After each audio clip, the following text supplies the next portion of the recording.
শোভনবাবুর ওজন ৮০ কিগ্রা। ওজন কমানোর জন্য তিনি নিয়মিত হাঁটা শুরু করলেন।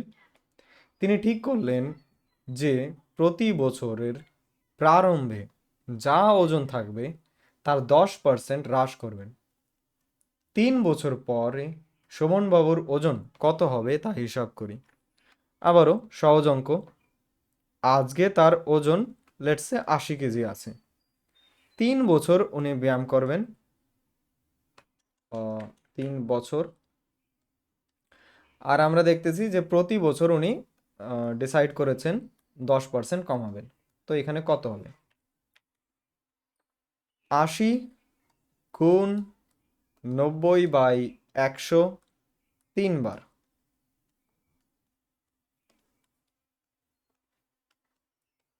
কাটবো। একটা, দুইটা, তিনটা। ও সরি, একটু ভুল হয়েছে কাটাকাটিতে। উপরে 4টা শূন্য কাটছে, তো নিচেরও 4টা শূন্য কাটা হবে।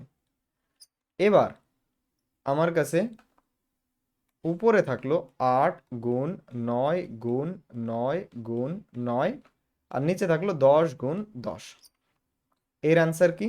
এর অ্যান্সার নিচে আমি পেয়ে গেলাম 100, আর উপরে এই তিনজনকে গুণ করে পাওয়া যায় 7, 2, 9। তো আমি 7, 2, 9 এর সাথে 8 গুণ করে নিচ্ছি।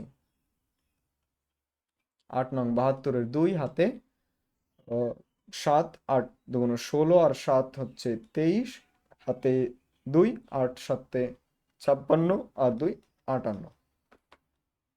5, 8, 3, 2। এবার আবারও ভাগ করতে হবে। আর 10 দিয়ে বা 100 দিয়ে ভাগ করা খুব ইজি। আমি উপরে যা লেখা আছে তাই নিচে লিখে নেব। 5, 8, 3, 2। আমার কাছে এবার দুইজন শূন্য আছে, তা আমি দুইজনকে পার করব। একজন দুইজনকে পার পার করে এখানে দশমিক দিয়ে দিলাম। বাস, দ্যাটস ইট। এবার এটাকে কেজি করে দিলাম।